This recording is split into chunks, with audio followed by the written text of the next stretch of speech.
టాలీవుడ్ ను ప్రస్తుతం షేక్ చేస్తున్న ఐబొమ్మ రవి ఇష్యూ కొత్త మలుపులు తీసుకుంటుంది. అతని అరెస్ట్ తర్వాత ఇటు ఇండస్ట్రీ అటు ఆడియన్స్ రెండు భాగాలుగా విడిపోయిన పరిస్థితి. విమర్శించే వాళ్ళు కొందరైతే ఐబొమ్మ రవిని సపోర్ట్ చేసేవాళ్ళు ఇంకొందరు. సీనియర్ ప్రొడ్యూసర్ సి కళ్యాణ్ ఏకంగా రవిని ఎన్కౌంటర్ చేయాలని కామెంట్స్ చేయగా, అతని అరెస్ట్ వ్యతిరేకిస్తూ సోషల్ మీడియాలో కామెంట్లు పెట్టేవాళ్ళు కూడా ఎక్కువగానే ఉన్నారు. ఈ సమయంలోనే ప్రొడ్యూసర్ సితారా ఎంటర్టైన్మెంట్స్ అధినేత సూర్యదేవర నాగవంశి చేసిన వ్యాఖ్యలు మరో సంచలనంగా మారాయి.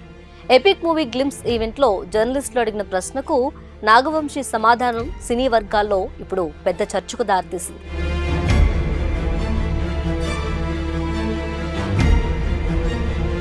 టాలీవుడ్ లో పైరసీకి వ్యతిరేకంగా గట్టిగా నిలబడ్డ నిర్మాతల్లో నాగవంశి కూడా ఒకరు.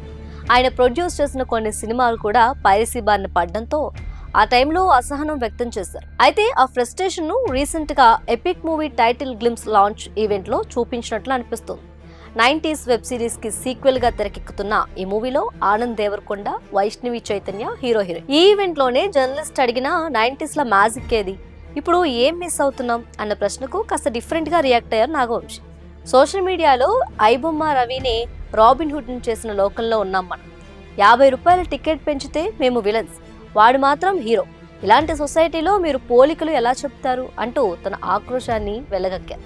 ఆ తర్వాత జర్నలిస్టులు మళ్లీ ఐబొమ్మ రవి ఇష్యూపై ప్రశ్నలు అడగాలని ప్రయత్నించగా, ఆ టాపిక్ వద్దు, మాట్లాడితే నా రాబోయే సినిమాకు సమస్య వస్తుంది అని ఆయన దూరంగా జరిపారు.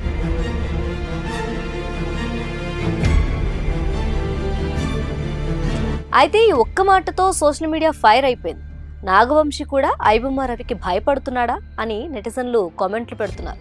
టికెట్ 50 రూపాయలే పెంచుతున్నారా, అవి కూడా ఎందుకు పెంచుతున్నారు, సమాజాన్ని ఉద్ధరించే సినిమాలు చేస్తున్నారా అంటూ గట్టిగా ప్రశ్నిస్తున్నారు. రాబోయే సంక్రాంతికి నాగవంశి ప్రొడ్యూస్ చేసిన అనగనగా ఒక రాజు రిలీజ్ కు రెడీగా ఉంది.